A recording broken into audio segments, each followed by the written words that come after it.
it's infused, and the central thing in nature is cooperation and decentralization. That's a totally legitimate way to read nature, and it justifies a totally different set of political implications or political systems. Ladies and gentlemen, today I've got Jesse Bryant on the line, and Jesse is doing his PhD in the politics of nature.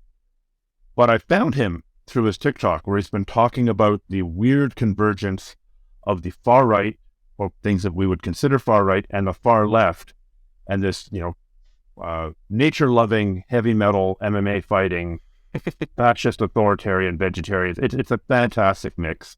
It ties in so well with some of the other themes that we've talked about in the last couple of years. This convergence of, crystals and woo with hard right politics.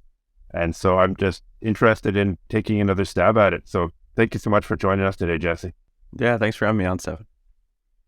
So can you just start this out by giving us a concrete example of this convergence of, authoritarianism and, nature loving, left and right, hard and soft, these seemingly irreconcilable things coming together?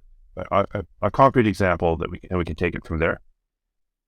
Yeah, sure. Yeah, I can maybe start with a contemporary example, and then maybe also try to give like a historical example too, because I think a lot of my work is sort of focused on at least the idea or the possibility that like this connection has a historical dimension that is pretty real and pretty obvious if you start digging into it. Yeah, so like in the contemporary like context, there's tons of examples of this kind of stuff. On Alex Jones being one of the like very obvious examples of this, where he's going on these tirades on his show about the globalists and the Jews taking over the world, all this kind of stuff. And then he never says the Jews. Oh yeah, he says, sorry. Kanye was trying billionaires. Kanye was trying to get him to say it, but he couldn't get him to say it, which is insane. But then, at the ad breaks, it's just filled with health products. It's filled with vitamins, mineral supplements, things to boost your testosterone, all these sorts of like bizarre, like fusions that I think for people, especially like the mainstream left, who see health and wellness and the environment, I would argue, as the sort of like that like issue of the left. Like it seems a little confusing when you see Alex Jones talking about health and wellness. At the national level these days, you see it as well with Marine Le Pen in France, who is a far right candidate, like from far right aristocracy, basically in France, and who, like in order to justify anti-immigration politics and the sort of like ethno-nationalist French thing, is beginning to integrate the language of ecology and the language of France, not as a nation, but France as this sort of like agro-ecological land and people sort of like organism. And it's really, really obvious these days, and it's becoming, more clear every day. And then like another just contemporary thing is, which I don't know if you've talked about on the show before, is just like Steve Bannon as this like bizarre creature who, on one hand, back in the day when he was traveling around the world in the Navy, he was in Southeast Asia and got obsessed with sort of like Hinduism. And then through that, sort of discovered Aryanism. And through that, like, and his disillusionment in the post-Vietnam era, like, sort of is like, oh, blood and soil politics is kind of cool again. And actually the American people might be white. And also like the rural people are the real American people. So there's just this bizarre connection between both health and wellness, but also the way that like the idea of people is connected to like a healthy land, a healthy nation, and a healthy landscape.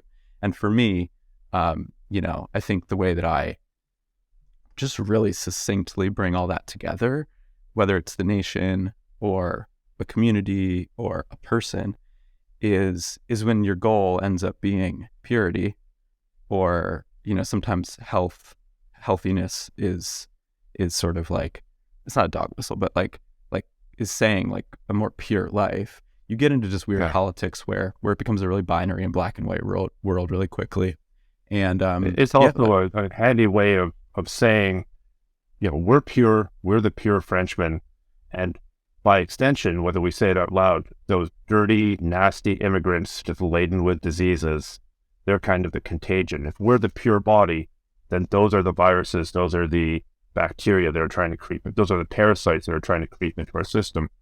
I can't think of any explicit examples off the top of my head, but I think it's very strongly implied. Oh, for sure. Yeah. And I'll just give one really specific example of that, not with a contagion, but the language of invasive species is really common. And like, this is how I actually, like, in many ways got into the work I'm doing now, was both the Christchurch massacre and the subsequent El Paso shooting, both manifestos. I think to the public, a lot of the public mainstream coverage of the manifestos was really about the absolutely racist perspectives that were offered in both of them. And there was some coverage about this other dimension I'm about to talk about, but it was much less, which is just this sort of like ecological climate critique that was also happening in these manifestos. And in Christchurch, but also in El Paso, you get them quoting the environmental Dr. Seuss book, The Lorax, and you get the El Paso shooter calling Mexican or, Latin American immigrants an invasive species, which is just this like metaphor that is really intoxicating and frankly like powerful, and for me needs to be taken pretty seriously because it does resonate and like in our common sense, just like way of talking about things, like is a good metaphor and framework to pitch this anti-enlightenment, anti-equality, old school aristocratic ethno-nationalist worldview, which is what I think about when I think about the far right. It's just a balkanized ethno-nationalist world is the ideal, and that's what we're trying to work towards. And the ecosystem or the organism as a metaphor, and using health and purity language to talk about good and bad politics is just a really good. I'm not saying I support these politics, but it's a good, powerful, effective way to effective. Yeah. It's an effective way to talk about it. So that's a lot of what my work actually focuses on these days is that the emergence of that politics in the U.S. but in the Western world, and I'm starting to get into the less Western world, but it's a little trickier. Yeah. Well, for people who are listening but might not remember the Christchurch shooting or the El Paso shooting, can you just go over a little bit of that history? And because it's a very concrete illustration of how, something that's pretty horrific is tied to something that at first glance is pretty good. Oh, nature, Dr. Seuss, shooting people in the head. Yeah, I can try to cover the history a little more concretely. So, I think a good place to start, especially with El Paso, because I don't know how global your audience is actually, but like in the American Southwest for a long time, the sort of like ecological justification for anti-immigrant politics has been really common. I mean, I was working for some environmental justice groups 5 years ago, and we would routinely see comments against immigration policies from environmental organizations throughout the Southwest. That is basically, they were constantly putting in federal comments being like, we need no immigration into Arizona. It's such a fragile ecosystem that like more people is just like awful for this place. And the Sierra Club too, at the more national level, but they operated a lot in the American Southwest. Like with super anti-immigration forever. This was the sort of environmental politics of the 60s, 70s, and 80s, the population boom era, or the population bomb era, where the solution to climate change and environmental degradation was just to have less people. That was sort of as nuanced as it got, and it was a period of enormous population growth. I think it just has to be said that like the population globally was growing really rapidly, especially in Africa, especially in India and China during the 70s and 80s. And a lot of white people in the West were just like fucking freaked out, including all the environmentalists. And I'm here at the Yale School of the Environment, and we taught population control at this school until the 90s, when it became less tasteful to talk about, and honestly, like, climate change just eclipsed it, and the IPCC reports came out, everyone just got pissed at ExxonMobil, and people kind of forgot about the population stuff. But so there's this just latent in the culture logic about especially large scale environmental problems, whether it's national scale ecosystem collapse or climate change, like just literally carbon in the atmosphere, that population is the problem. It was part of the deep ecology movement in the 70s, 80s, 90s. I have read a lot of deep ecology stuff and really like some of it, but there's a whole side of it that's super just, we need to reduce the population. Edward Abbey, really famous environmental writer of the American Southwest, had the New York Times paid to kill a bunch of his writing that was super xenophobic. Like the connection between the environment and population, especially in these places like the American Southwest, is just, it's everywhere. And so a lot of it is NIMBYism, isn't it? Like, we want, if there are going to be 1 million Mexicans, let them be on that side of the border, not this side of the border. If, I want to keep my property values, and therefore I'm going to reach out and grasp at any straw that I can to justify that. I mean, you see the same thing with people who live in really nice parts of town, in North America, where there just isn't enough housing. That's part of why housing is so expensive.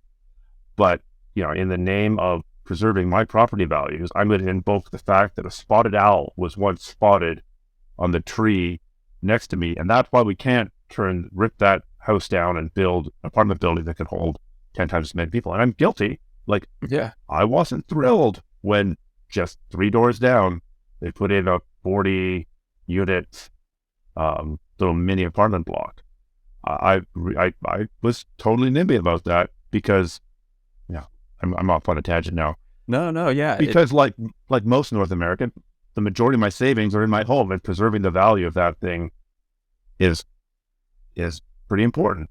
And so if there had been a spotted owl spotted there, I probably would have brought it up. So it just reaching out and grasping at any lever, any tool that I have.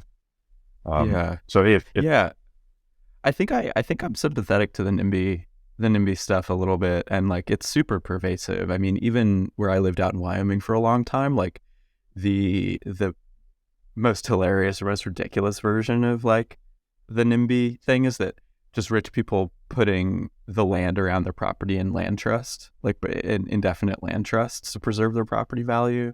And I mean, all throughout California, I mean, this is a huge issue with housing.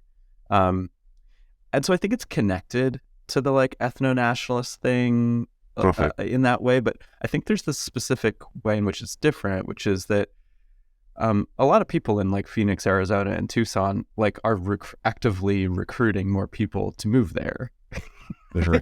Other Americans, specifically other white Americans, and even like to the point where there are like Republican real estate developers now who recruit Republicans and people of a particular type to places like Austin, Texas, to places like Phoenix, Arizona, to live in, to bring money to the community and to fill out subdivisions and bring a different, more conservative cultural sense to the area.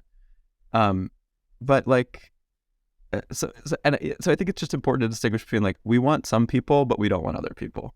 And those other people are Mexican people when it comes to the American Southwest. And I mean, they say Mexican, but obviously these are people coming from all throughout Central America and the Caribbean. So, and the El Paso massacre specifically was an ethno-nationalist white guy who published a manifesto online that is still accessible to people if they want, and to read it, because I'm an advocate for reading these sorts of things. I've read them personally and they didn't change my life, but like they were actually pretty impactful on me, and have read them in classes with other students here at Yale, and they're really interesting documents. And so this guy published this manifesto, which is a critique of capitalism. It's a critique of the two-party system in the United States, and it's also super racist, and it's also super climate apocalyptic. And there's a lot, though, that I've had this experience reading it myself, reading it with other people who have never read it before. But the shocking thing is often like, for people, I identify mostly with the left. I'm like, I identify maybe as like a libertarian socialist, like, this is, but I'm not on the far right. I guess it's just important to say I'm not on the right. But like, you read these documents and it's like legitimate critique, which is the thing that is eerie, the most eerie part, I think. And then you hear that this guy wrote this pretty like cogent, I mean, it's not good, but like cogent critique of like American capitalism, modernity, and our politics. And his so what now is to go into a Walmart in El Paso and try to kill as many people as he can. He killed 25 Latino folks. It's the biggest anti-Hispanic massacre, I think, in American history still, like non-war context. And I remember the first time I read this thing and I was like, is this me? You know, like, here I am at the Yale School. I was a master's student at this time. I was doing environmental management. I was really committed to more sustainably managing lands in the American West, toward climate goals, all this sort of like whatever buzzwordy sort of shit. And I read this and I was just like, is this guy an environmentalist? You know? Yeah. Like, here's a white guy who's writing about capitalism being bad and about the American political system being fucked. And I'm like, I sort of identified with him. Yeah. In a way that made me feel really bad. But woke me up to the fact, I think, that still animates my work, which is just like, especially when it comes to the politics of nature and what's natural, what's unnatural, politics gets really wonky, and like things don't project onto the political spectrum in ways that people expect. And I think looking at these incidents like El Paso just are really important lenses into this politics of nature, these crisis moments of like, wait, so what is the logic that got there? Okay. Like, could that have been me if one little switch flipped, you know? Yeah. And I don't know if that gives context to it, but yeah. Well, I definitely want to get into sort of the is nature good and the naturalistic fallacy aspect, because that's delicious. Yeah, for sure. And it's certainly in the last couple of years, it's something that I've run into about 100 million times. Totally. But I want to just jump back to this thread of apocalypticism, apocalyptic thinking. Yeah. Because, I mean, you mentioned Steve Bannon, and that's very much part of Steve Bannon's ideology, that this is all going to come crashing down. And then, we're in a time where, there are soft times make soft men, and then there's going to be an apocalypse, and then there'll be hard times, and hard times make hard men. And thank you, Joe Rogan, for sharing that piece of Steve Bannon wisdom. That's very much appreciated. It really adds to the discourse. And let me guess, would you consider yourself a hard man? I'm guessing that you would. For sure. So there's this idea of apocalyptic times are coming. It's certainly part of people who are concerned about climate change. They are pretty convinced. For sure. I would put myself in there that some form of apocalyptic times are coming. It seems that, is this just a normal human thing to think that there must be an apocalypse around the corner? Or is this an idea that's sort of not value neutral, but solution neutral, that just permeates people everywhere from the left to the right? And again, I hate this simplistic left-right spectrum. It's only one axis that doesn't begin to cover the diversity of thought. Mm-hmm. But use what we have for now. Yeah. People on the left think an apocalypse is coming. People on the right think an apocalypse is coming. Are there any people on the right who think that a climate apocalypse is coming, or is it something else? Yeah, no, they do for sure. Yeah. I do a lot of I hang out in a lot of far right communities online, specifically Stormfront, which is this white nationalist Oh, community that's huge. I was featured on Stormfront once. You were? It's No a, way. they were talking about, yeah, so it's a neo-Nazi site, and they were talking about self-defense, and they, like, hey, does anyone have good self-defense stuff? And hey, this guy, Stephen Kesting's got pretty good self-defense, because they took a look. White dude, shaved head, reasonably big, breaking people's arms. Yeah, check. We've got all the tribal markers. He must be one of us, or we'll give him I'm Stormfront adjacent. Wait, that's wonderful. I can't say I've been featured yet. I mean, but it's an interesting thing, right? Where it's like, this thing that I'm really into is actually like this shared connection I have with these people who I think are complete pieces of shit. It's like, that's interesting to me. Like, as someone who's just like kind of like a bit ambivalent or curious when things feel weird in the world, but I'm like, oh, that was it's the same thing with the El Paso manifesto I was just talking about. It's like, oh, is that me? It's like, oh, I was featured on Stormfront. That's kind of weird. What's that mean? Not that I'm a fucking white nationalist, but like, that's interesting to me. So they love health and wellness stuff on there, and like what you were just asking about. Yeah, they're actually pretty like into climate change. might be one way to put it. There's obviously the dumbasses on there that are like, here's like this guy on YouTube who's like a professor who says that climate change isn't real or whatever. But there's a lot of people who like see the writing on the wall and but are just reacting to it a little differently than people on the left generally, which is maybe the question you were just getting at, right? Like, what does apocalypse mean in different communities? Well, I think for a lot of them, it means a chance to finally take out their giant arsenal and start, using all the training that they've done with their little militia, and by watching every episode of Walking Dead, exactly, to finally put their skills and their guns to use. I think that's probably a large subtext of the yearning for the apocalypse, because they are the few hard men. They are the Meal Team 6. They are the Grady SEALs who are going to, roam the streets and start tribes with, I am the alpha male, and I've got all these 20 nubile women, and my job is to impregnate them all because blah, blah, blah. Here's an example from nature. Yeah, exactly. Yeah, got to be the alpha male in the traditional system. Yeah, it's like, oh my God. Yeah, I think that the question I always ask myself with these things is like, and I've been wanting to do a little study on this, is just that I think about whether it's apocalypse or something else, like when people are describing a political problem or a prediction about the future or something, I'm kind of like, okay, what are they saying is happening? And then why do they think it's happening? And then what should they do? What should we do about it? Are like three separate questions.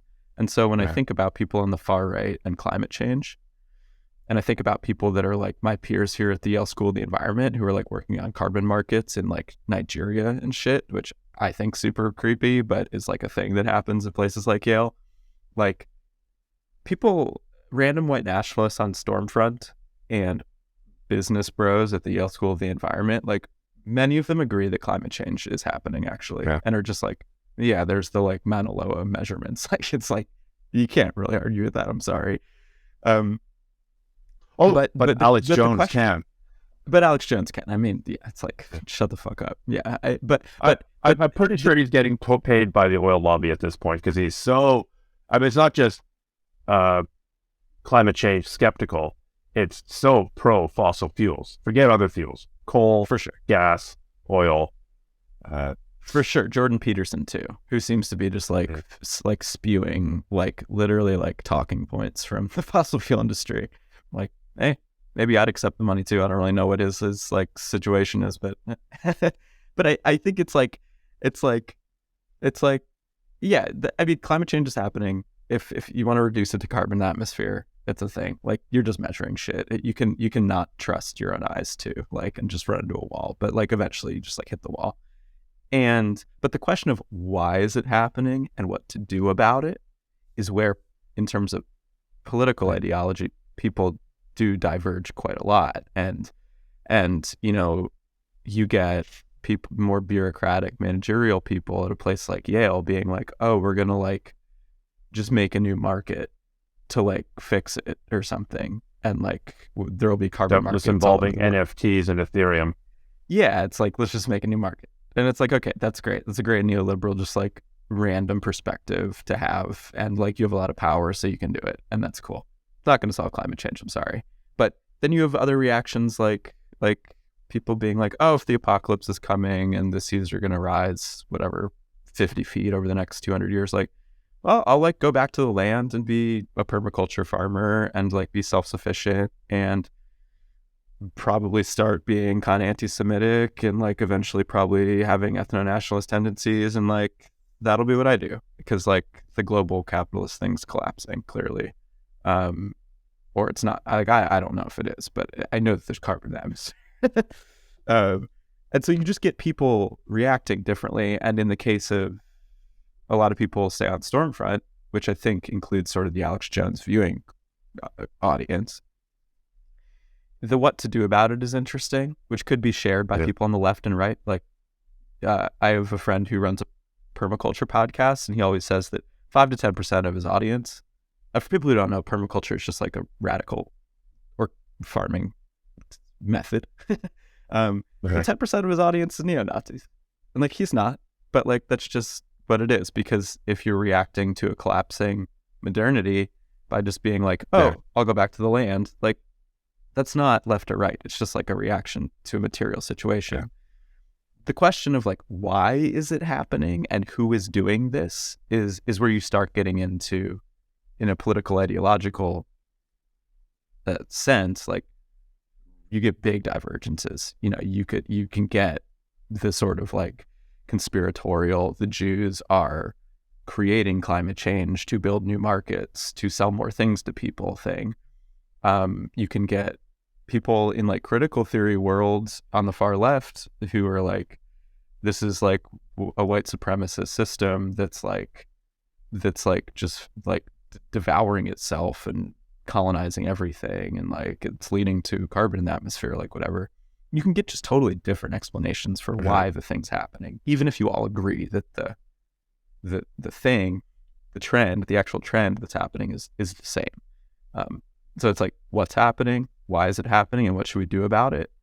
It's just like, you can fall and you can have different cocktails of that sort of. And so when I think about whether like, am I like the El Paso shooter? I'm like, well, in some of the like what's happening ways of how I see the world, like, yes. The why, because like there's too many Mexican immigrants coming to the US, that's not why I think like the environment's being degraded in Texas, you know. So I'm not that actually, but we do share similar assessments of what is happening. And with the climate thing, just the last thing I'll say is that for me personally, like my PhD advisor here has done a lot of work on like misinformation as a thing that everyone's obsessed with, and disinformation and all this kind of shit. And that's not that interesting to me, because I think that's just a matter of like, okay, you don't believe the Mauna Loa measurements on like of carbon, like it's just like that can't go on forever, you know. I think we're in this period where there was like a legitimate way to go about denying climate change, and I think every day that goes by you can't, right? Because it's just like the world is real. I'm sorry, like there's carbon, and like over time we will all we will come back to the fact that is true. And the misinformation stuff is just kind of this holdover to delay, like with cigarettes. It's same industry did the same thing with cigarettes forever, and here we are. It's the same multi-stage denial process. First, it's not happening. Then it's happening, but it's natural. Then it's happening. It's we're causing it, at least some of it, but it's good for us. And then it's happening. We cause it. It's really bad in a lot of places, but there's nothing we can do about it. So we just need to move on. It's the same kind of thing you see with the gun debate, right? Like, there is no problem with guns. There is a problem with guns, but they're all coming from Mexico. There is a problem with guns. We're making them here, but there's already too many, and the only way to solve this is more guns. Like it regardless of with a gun, exactly. Kindergartens with guns, yeah. So I just want to switch gears here. Jesse, isn't nature good? Like, shouldn't we just go back to nature? And if it's in nature, how can it be bad? Yeah, I would counter that with, is God good? Like, I don't know. It's for me, nature is ambivalent. Nature is, and what matters is the reading of nature. Nature's a big explanatory variable. I mean, like, you can twist it in any way you want to twist it. We can, for instance, take like Darwinism. Darwin's writing has almost nothing to do with what it's turned into in the social Darwinian form of like the best system of managing a nation state is to have a meritocratic competitive system for getting the most talented people to do the most shit. And through our competitive internal meritocratic system, we will be better competitive in the marketplace of nations or corporations or like whatever it is. Like that's not what Darwin was writing about at all. And like there were totally forgotten about interpretations of Darwinism's natural selection process from an anarchic standpoint too, where nature is not like this hyper competitive, natural selective matrix that we're all living in. You can read Darwin a different way, which is just that like it's infused, and the central thing in nature is cooperation and decentralization. That's a totally legitimate way to read nature, and it justifies a totally different set of political implications or political systems. And I mean, Darwin is like, right, Darwin doesn't come online until the late 1800s. So there's a lot of human civilization before Darwin, right? And so I think in the biggest sense for me, nature, I don't think we should, and you might challenge me on this. I don't know. I kind of want to be pushed on this a little bit because I don't know if I buy it yet, but like, I don't think it's worth talking about whether nature is good or bad. I think that nature's beautiful. I think that like we are a part sort of nature, and that's a useful frame to take as well. But I think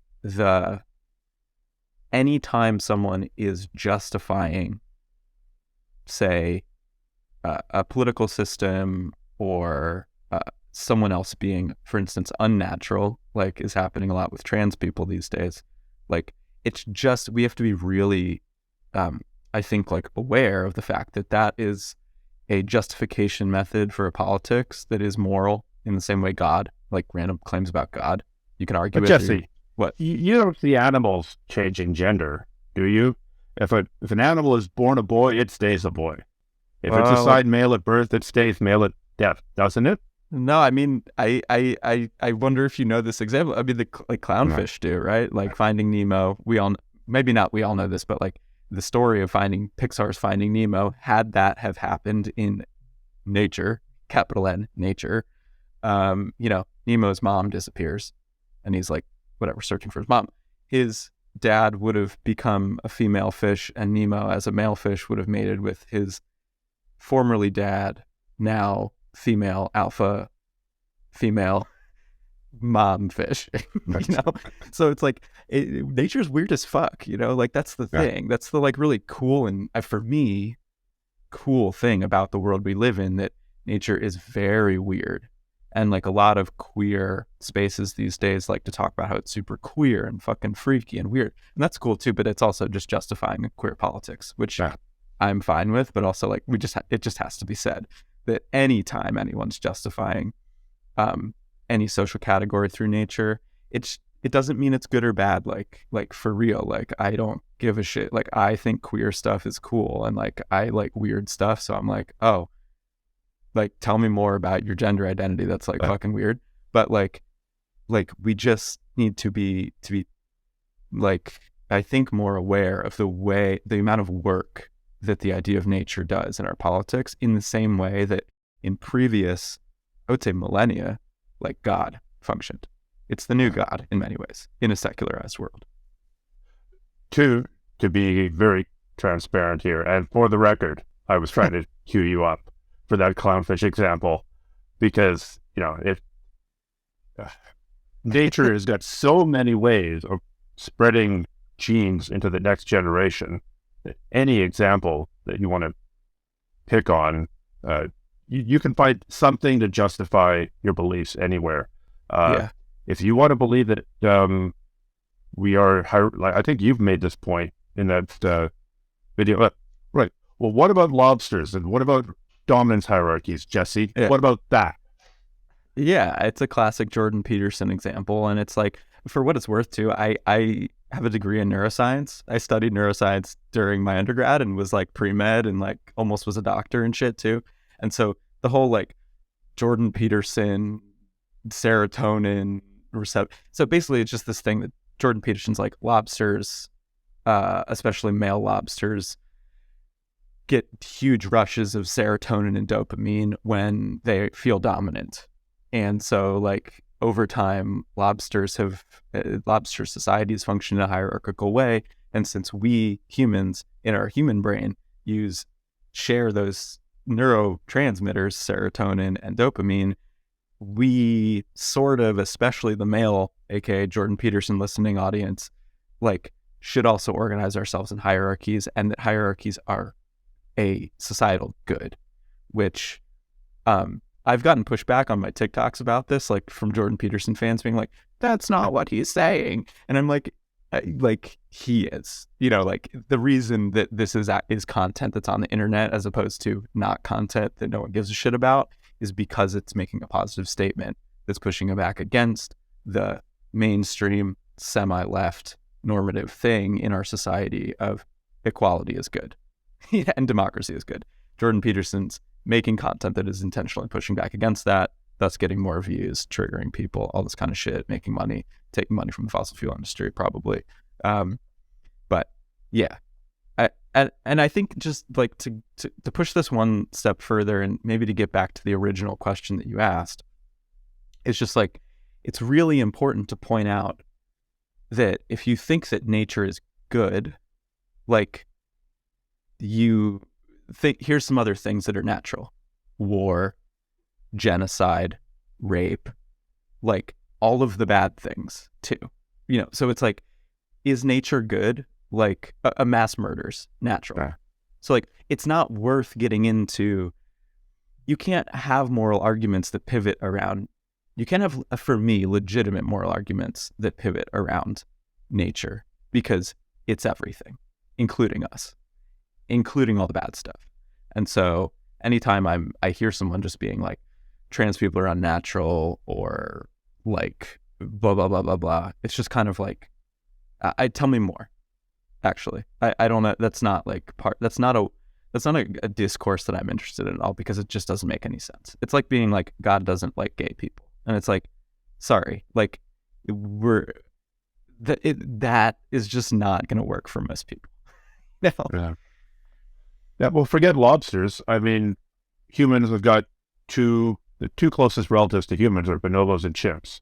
And if you want one model of society, you could use chimps to justify murder, infanticide, cannibalism, genocide. I mean, chimps are horrendous. They're fascinating, but they are horrendous bastards.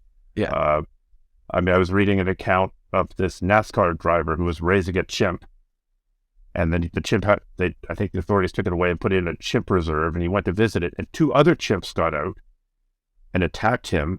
And by the time they were shot, they had eaten all the fingers on his hands, his buttocks, his lips, his nose, his testicles, and large parts of his stomach. He survived.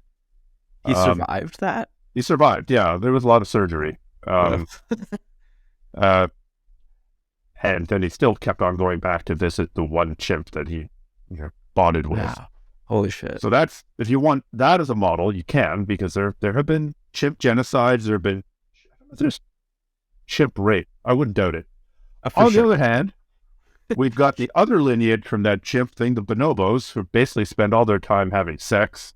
And I think it's a matriarchal society, and they basically use threat of withholding sex to keep the uppity males in line.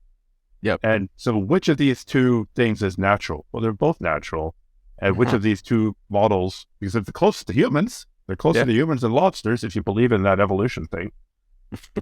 Which of these two are you going to get out? Go for the matriarchal orgy fuckfest, or are you going to go for the eating the testicles of innocent people coming to visit their friends, and then mowing down on an infant in your tribe? You can pick whatever you want. Yeah, but you have to pick and justify it. I think that's my thing. It's like, I'm fine with Jordan Peterson being like, I want to live in a chimp society. Like, that's fine with me. I don't agree with that. I would personally much rather live in a bonobo society. Yeah. But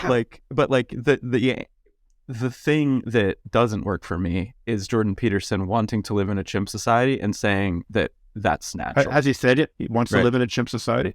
He has? No. I think I'm just saying like when people say this is more natural than this is just the natural way that societies work, like it's just one step too superficial from identifying the thing that they need to identify, which in the case of Jordan Peterson, and I would argue the organizing principle of the right, is just that inequality is a social good. And and is natural. Like, they say it's natural, but that's what Jordan Peterson's saying. It's also what a lot of people throughout the right just like are saying all the time without saying it, is that they just don't agree with equality as a goal, and they don't agree with democracy as a goal, and don't think that those two societal goals, or equality as a societal sort of goal and democracy as a political system built around that societal goal, are good. And like, they don't lead to good outcomes is the legitimate conservative critique that I find actually pretty interesting. But that's not what people say all the time on the right. They're just saying other shit, and because you can't say that, you can. I mean, you can, but you get laughed out of the room. You can't give a speech on the Senate floor as like Lindsey Graham and be like, actually, I just don't agree with the U.S. Constitution and our like constitutive values at all. I just think that like society would be better if it was hierarchical, where it was built around inequality. We had an established aristocracy that like was born into a position of power intentionally, and that's how I think society should be structured. Which, by the way, which is why I'm so interested. I've become way more interested in the history of conservatism now. There are periods when people actually were willing to say that, like when the French Revolution was happening. And sorry, this is a bit of a rant, but like when the French Revolution happened, if you go back and read like German romantic critiques of the French Revolution, like they were legitimately saying that, which is awesome. Like that's interesting to me, that they were just like, fuck you, Napoleon. Like, fuck your inequality, fuck democracy, like, fuck the bourgeoisie, like, weird materialistic stuff. We want to be aristocratic, unequal, idealistic people in a society, and that leads to better societal outcomes, which is interesting. And I think that is still, like, what people want to say who exist on the right, but can't. And that we're in this really just, for me, annoying situation now, where whether it's right of center people like Lindsey Graham or Jordan Peterson or like Steve Bannon and people further right, like they all want to say that but can't, because that's not a constitutive value within our North American democratic societies. And so they just have to not say that. So there's Godwin's law, which is that all arguments on the internet eventually revert to invoking the Nazis or calling the other person a Nazi. So let's have Stefan and Jesse's corollary to Godwin's law, which is all civil discussions on the internet revert to the Nazis, because you've done some really interesting research on and messaging around the sort of the van life hippie era, the pre-Nazi van life hippie era in Germany in the 1910s and 1920s. So tell us about that, because that's just amazing. Yeah, sure. Yeah. And it's so funny. I'm not someone that was like obsessed with the Nazis ever in my life until fairly recently, but it is a vortex, man. I just got feedback on an academic paper I was writing. It was literally this, that was like, you should talk less about the Nazis. I was like, okay. He was like, you should just say fascism, not Nazis. And I was like, damn, yeah, you're right. You probably are right.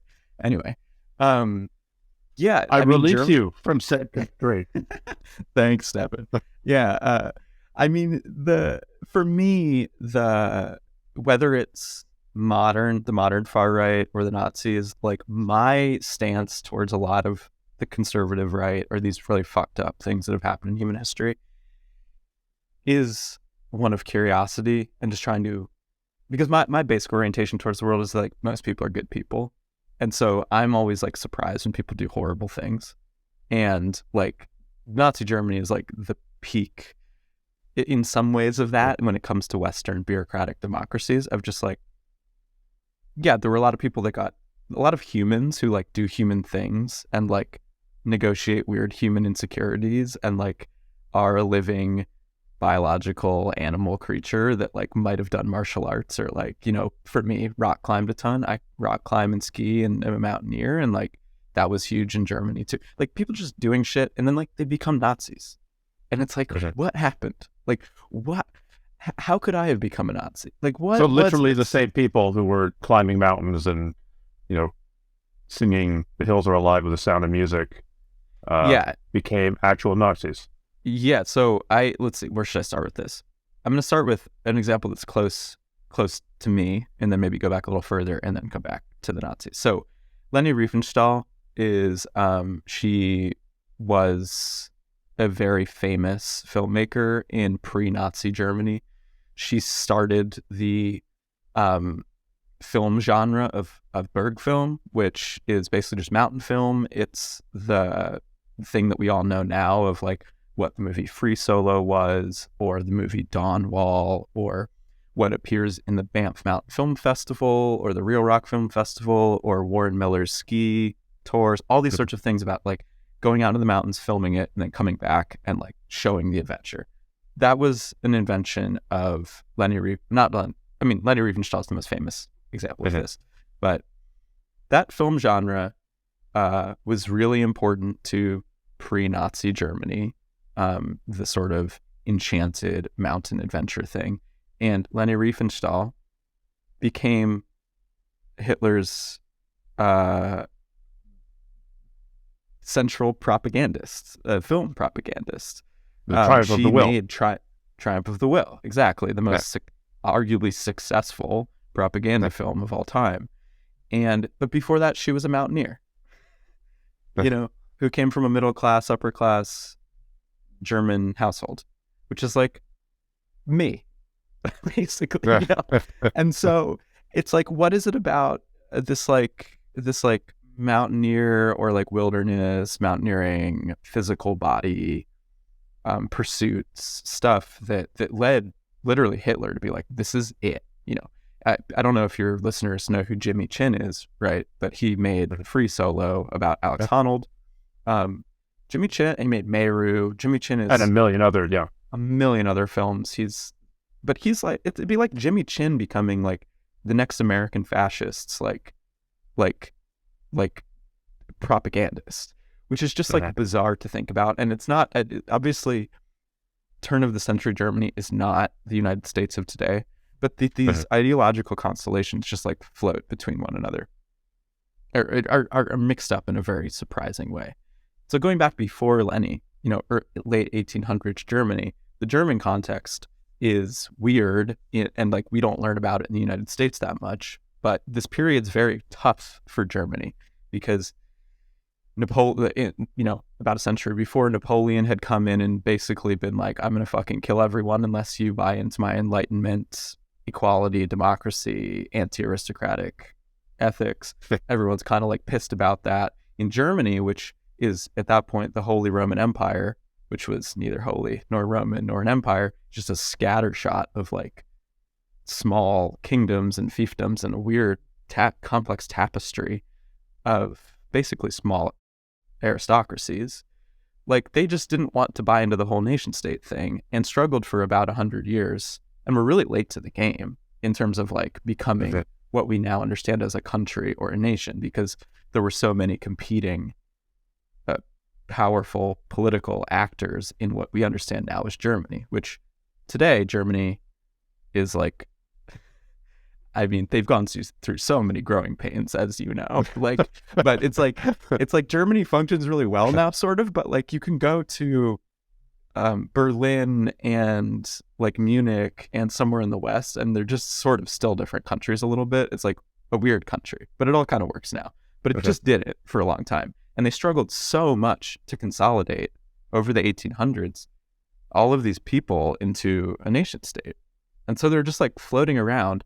And a lot of the winners of that period, so not the aristocrats, but the like merchants and the capitalists who were competing with the aristocrats to like be like, no, democracy and capitalism's better.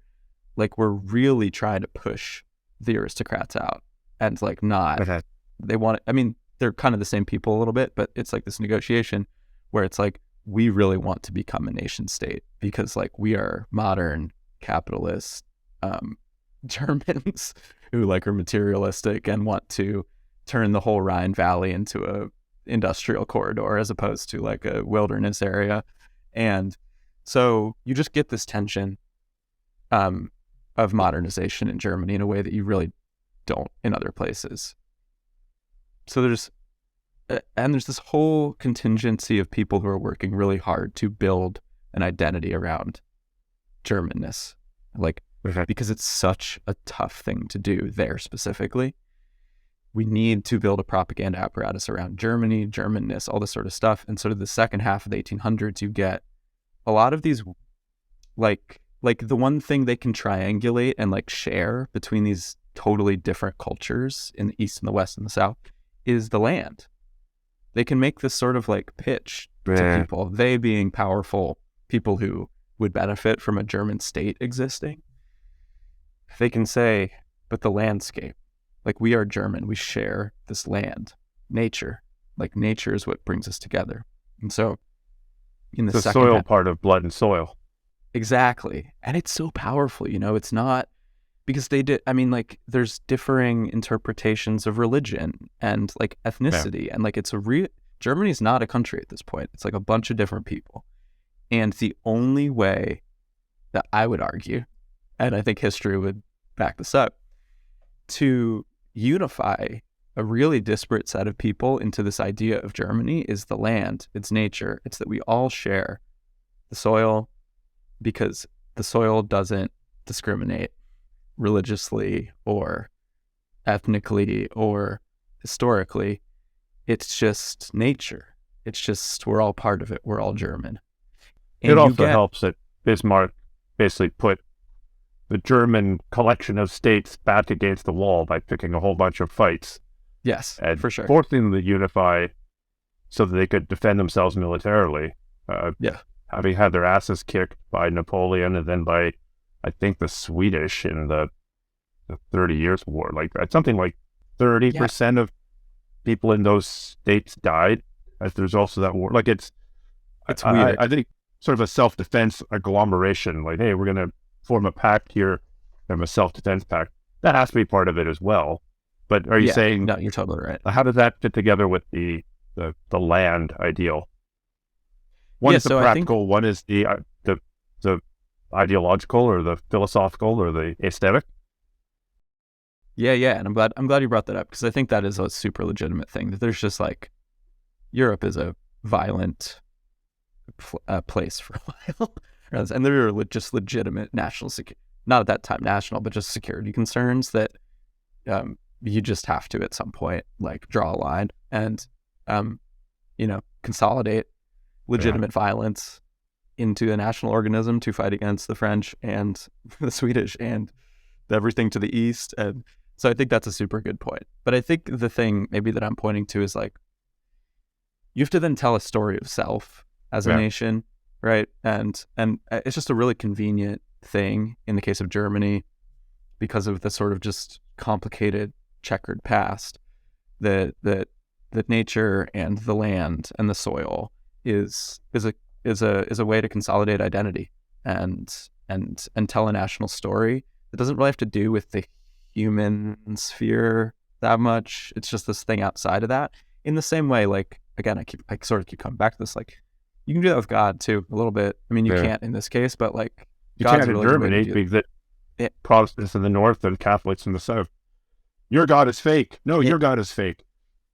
Yeah, it can be really divisive, but it can also be really generative too. But yeah, with nature, I mean, for whatever reason, historical happenstance, the Germans sort of choose the nature route, and you get a lot of these really interesting to me, like, theories of people and land and soil, and you get a more naturalistic thing happening in Germany that doesn't happen elsewhere. You get these youth movements where you get sort of like people are going hiking together. This is the start of the Wandervogel, which I made a little thing about a little while ago, but where they're like it's a social movement that's sort of supported by local governments that is getting the young people onto the land to hike, to play music, to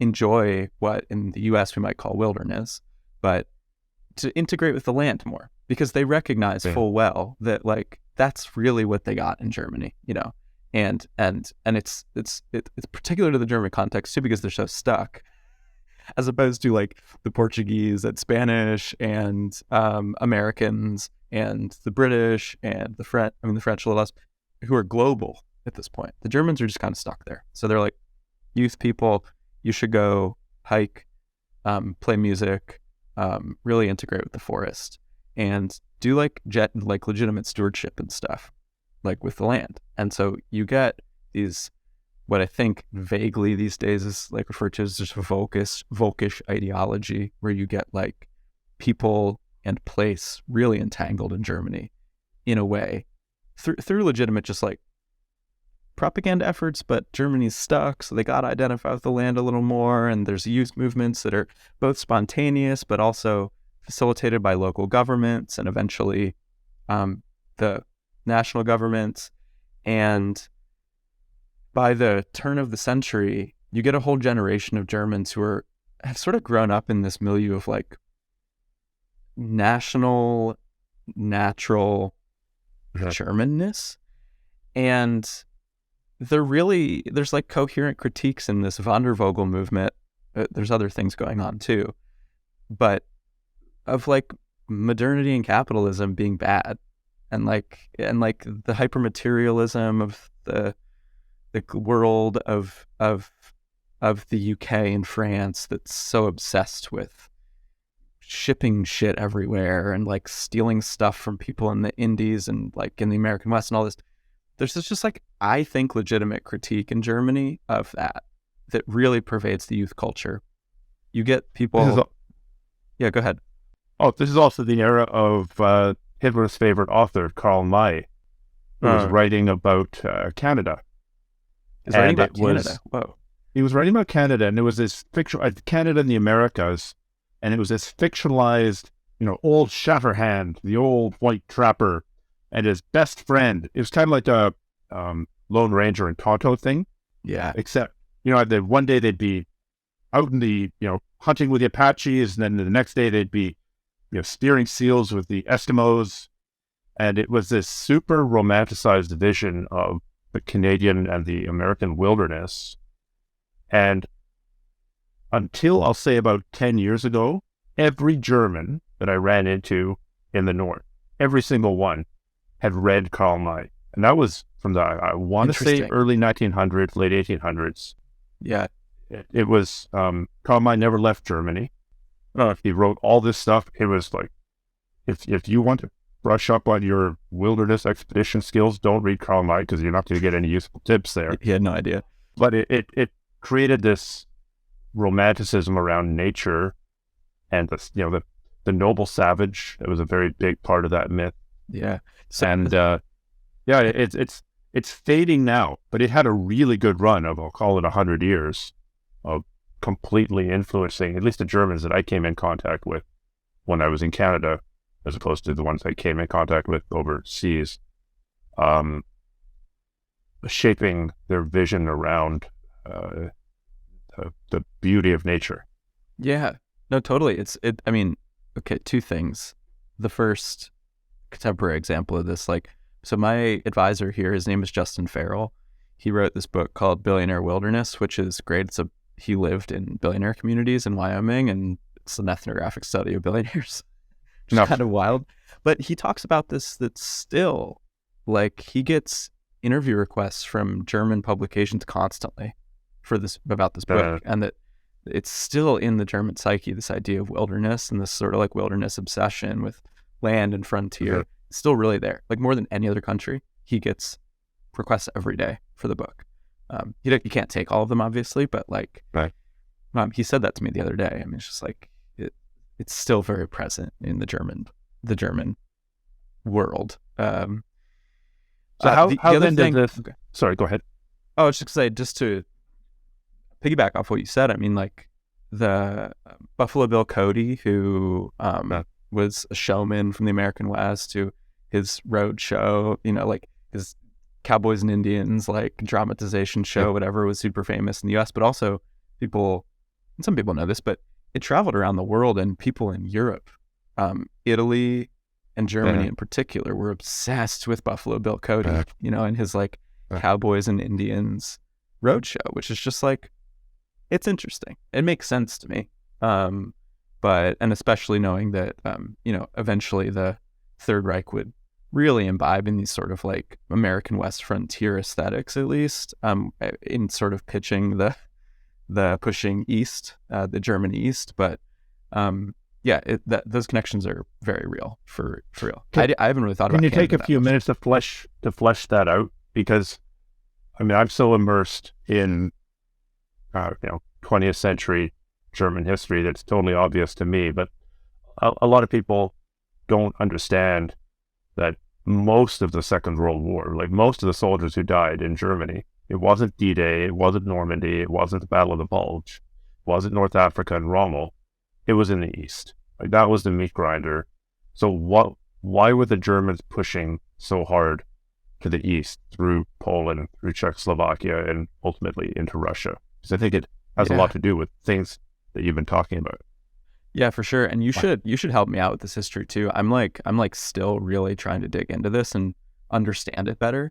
I mean, my sense, and what I focus on mostly, I focus on culture as a academic. Like, I'm a cultural sociologist technically, and so what I'm really interested in is the sort of like propaganda and material culture, and how these sorts of things were narrated to your average German, basically. And I mean, the East as like a space in the minds of Germans forever it's not like the American West, but it's kind of like the American West. It's like a direction that has this like sense of mystery and adventure, and in the case of earlier German history, like is associated with like the medieval knights and all these sort of like mystical things that happened out there.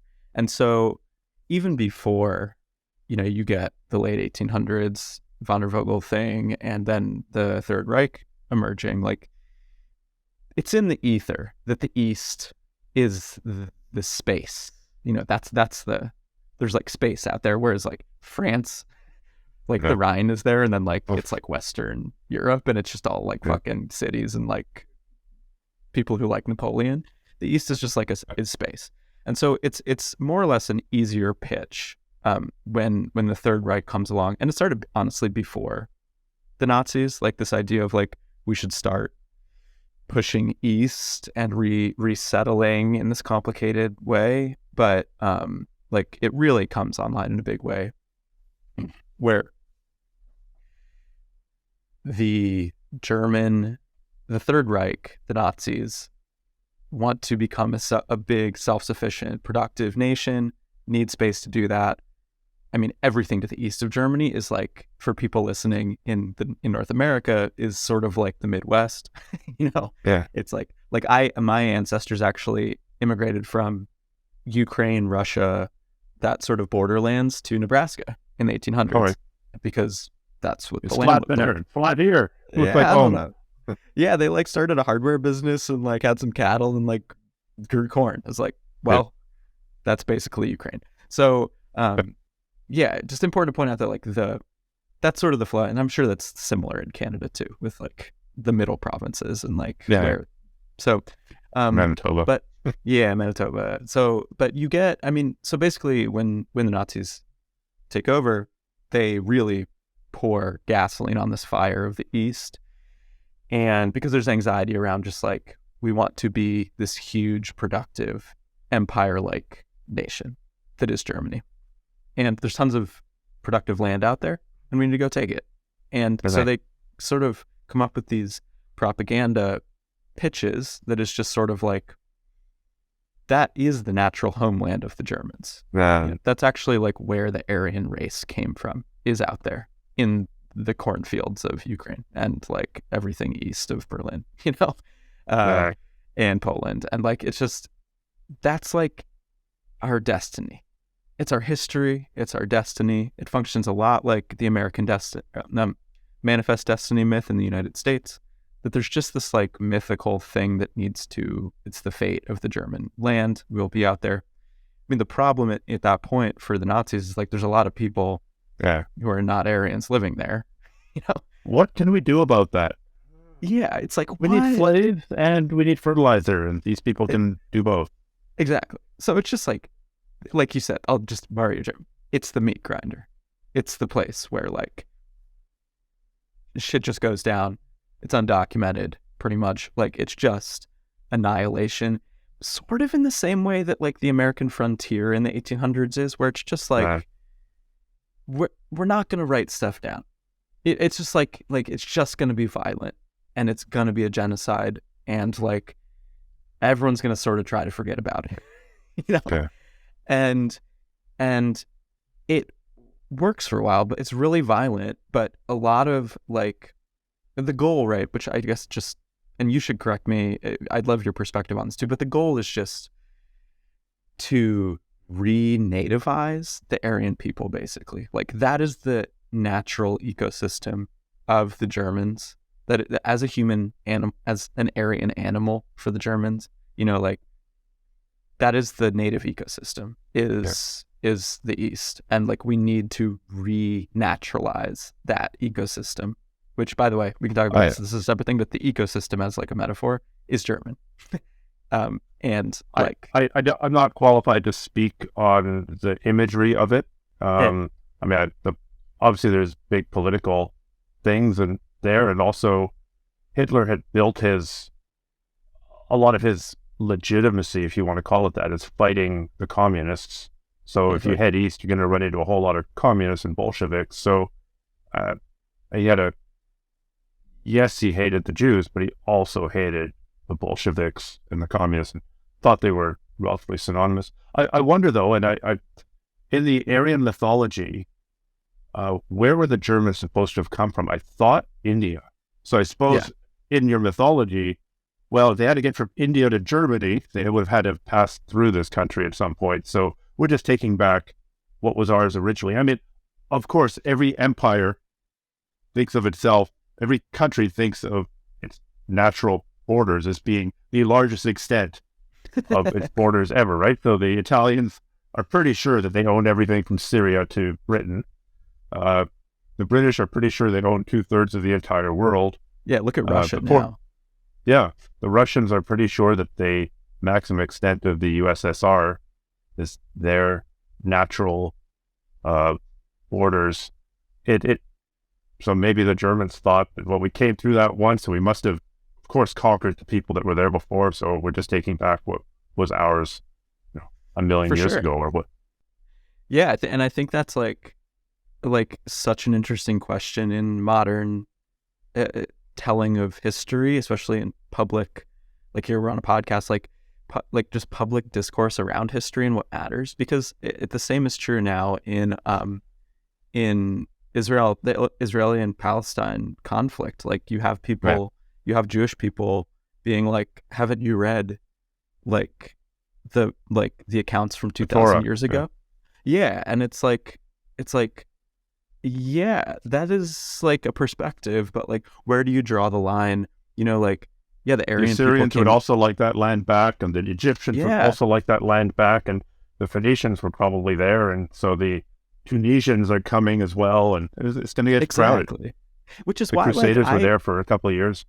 yeah, and like, sure, the Aryan people may have come from the Indian subcontinent, or like maybe not, but like, I think the pitch is more like it's not like people migrated out of there, but like there was this like cultural unification that includes like ancient Hindu societies that the Aryans were a part of. That it like there was shared language and culture, sort of like, my girlfriend is Spanish, from Spain, and she talks about how there's this International Day of Hispanicity, and Yeah. it's like, what is Hispanicity? And we always talk about like, so maybe it's just like Hinduicity. It's like there's just like a little bigger than a culture. There's like a macro culture structure, and it's like the Aryan people and Hindu cultures were linked at one point, and like there are some contemporary ramifications of that where you get weird like Hitler obsessed Hindu folks like Savitri Devi, who like is obsessed with Hitler, and like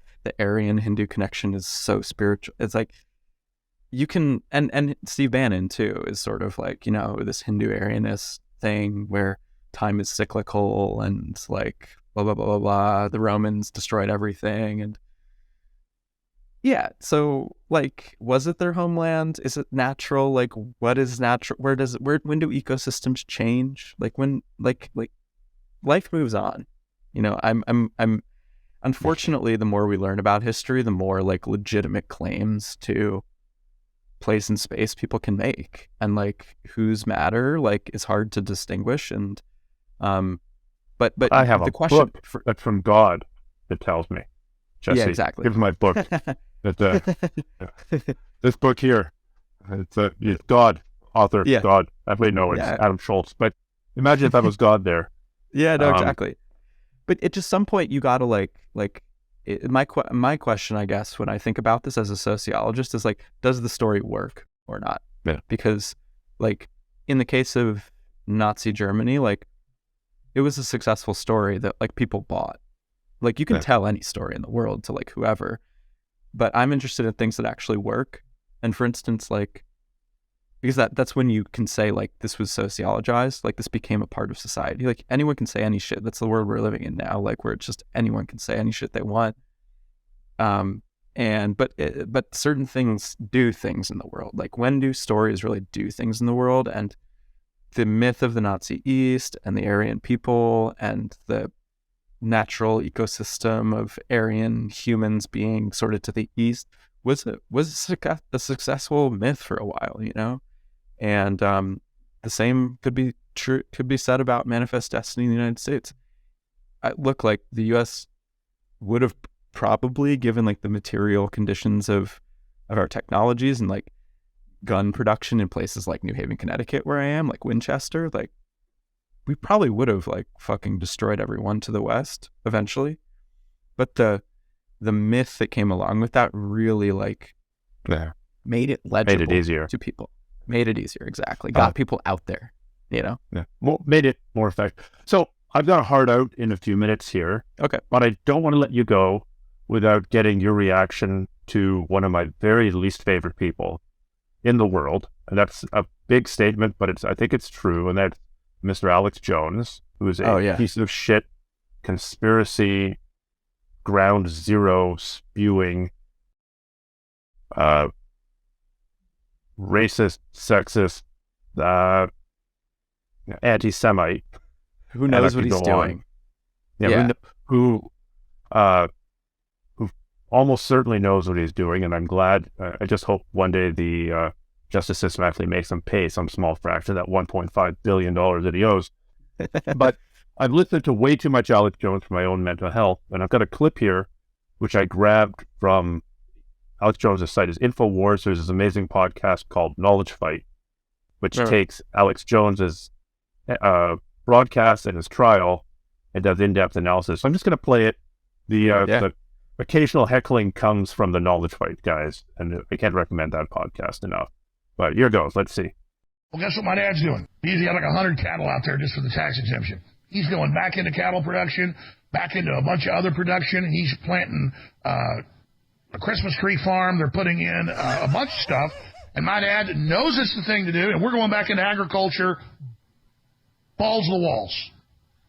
And because I'm not just going to sit here and run my mouth about how you need to do it, and I'm not doing it. I am doing it. And so it's what you're meant to do. We need to do it. Pronto. All right, I'm going to shut up now, Jones. I'm going to go to your calls. But they're cutting off our damn energy. They're cutting off our food. The answer is buy local food, support local farmers, and the Amish and the Mennonites are the light to carry us out of this. It's going to get very, very bad very, very quickly, ladies and gentlemen. Get out of the cities. Get out of the cities. For those of us that will rear guard for everybody else, I'll still be in these cesspits of crime and homelessness. And you get out. I am going to enjoy Benihana. No place to raise a child. And you can be living in a shack.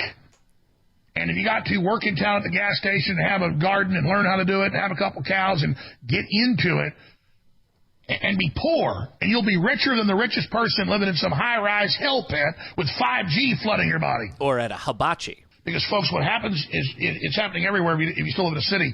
Everybody's smart moving back to the country, and you don't have to produce everything yourself. Your neighbors produce one thing, you start trading it. Everybody gets better and better at everything, and pretty soon you're back to being self-sufficient. So Alex Jones will trade you dick pills for your, your home-milled flour. But I just want your 2-minute reaction and try and tie it into the things that we've talked about.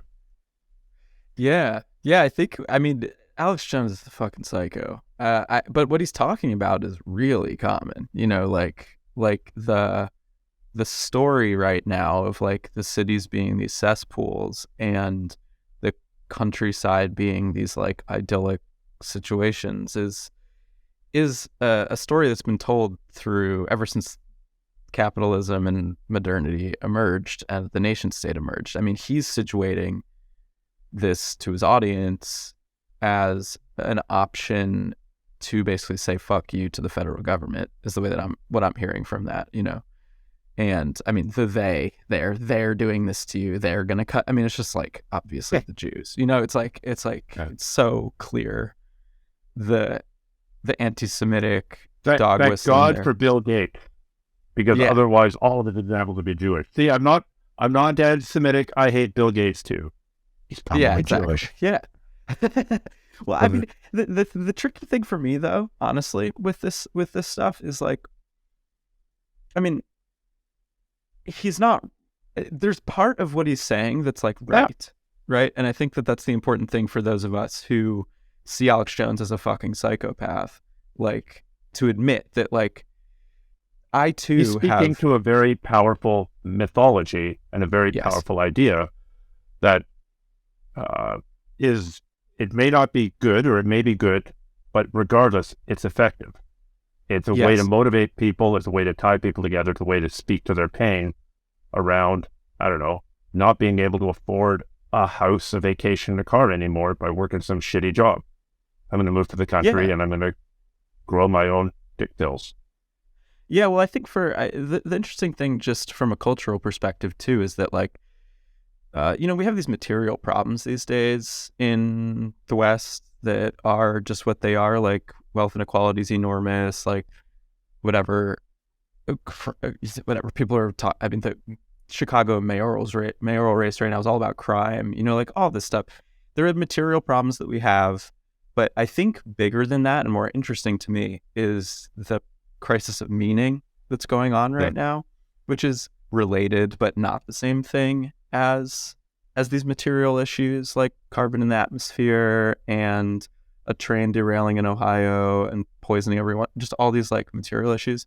And like, it's a real crisis that, I mean, I'm not saying that everyone should be Christian or like whatever, or be religious, but like it is a crisis that people just, the central meaning making system that perfused society for a long time in the West, that out of which our economic system was born and our readings of nature were born, like, is collapsing, like for real. It's like the same, and for me, I'm like, oh, the same people who are going to go buy tickets to a Jordan Peterson show, for instance, in Toronto, or are going to be obsessed with Alex Jones, or go down the QAnon rabbit hole, are people that are just searching for meaning. Like we as humans need a meaningful life as much as we need water, as much as we need food.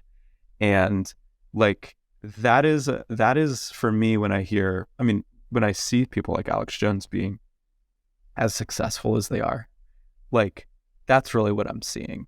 Like it is. So when I hear him be like, go to the countryside or like whatever, it's just like, there's this meaningful set of myths built up around the countryside, in contrast to the city, but specifically just about the countryside. It's in the UK, this is true. In Germany, this is true. In all of the West, it's true that there's a sense of purity in the countryside. There's a sense of, in this case, self-sufficiency in rural living. And that does give a meaningful life to people, both on the left and the right. I know a lot of people who are like anti-fascists who like are trying to start organic farms and shit, because like it's just a secular meaning making, a means of finding a way of finding meaning in a sort of collapsing culture in some ways. And it's a reaction to material conditions, but it's also just a reaction to like our systems of meaning collapsing along with this material world we've built. So and for me, I think it's that sort of thing. The tricky thing here is that like that sort of like, I'm just going to bail and start a permaculture farm or like whatever, is really only accessible to people who can afford that. So like, there are material things that come before trying to deal with your crisis of meaning. For me, like, I'm in the rock climbing, skiing, recreation world, and like have a podcast about that and all that. But like recreation, or I would guess martial arts, I'm sure you see this with martial arts, it's just a sort of smaller way to reinfuse your life with meaning and community, and a structure to life that gets you out of bed in the morning, So I see that in Alex Jones a lot here, and he's just playing on 2,000 years of myths built up around the countryside, which also ties into anti-Semitism. But right, because the dirty money lenders are in the cities. They're not farming. I mean, they're not allowed to farm. Yes, they're not allowed to be sheep farmers. We have passed these laws saying that they have to stay in the cities. Yes, I have. So now, we don't want to be in those dirty cities those ghettos where we jammed all the Jews. Okay. I could see there being a part 2 to this conversation, because I think we could probably go on for a couple of hours. So if people have questions for you, send them to me, and I'll make a file somewhere, and we'll revisit this in 6 months' time, right when you're defending your PhD thesis and have lots of spare time and bandwidth to talk about. We never even got to the Artaman League, and we'll save that as a teaser for next time. How do people follow the occasional balloons that you're lobbing up on this topic, and making enemies online? I just got on TikTok recently while I was bored at my parents' house alone in January. So that's a new thing. Jesse Callahan Bryant on TikTok. I think the other thing though, is that I have a newsletter called All This Life Here, which is just at jessecallahanbryant.substack.com. And I try to publish things as they come out. I'm really like anti-academia in many ways. I try to be as engaged publicly as I feasibly can without destroying my academic career. So I've got a newsletter called All This Life Here, and I've just started a new podcast called Get Wrecked with my friend Mara about the outdoor recreation world and how it's collapsing too. So TikTok, newsletter, All This Life Here, and then a new podcast called Get Wrecked. Awesome. Thank you so much for today. I really enjoyed it. Yeah, thanks, Devin.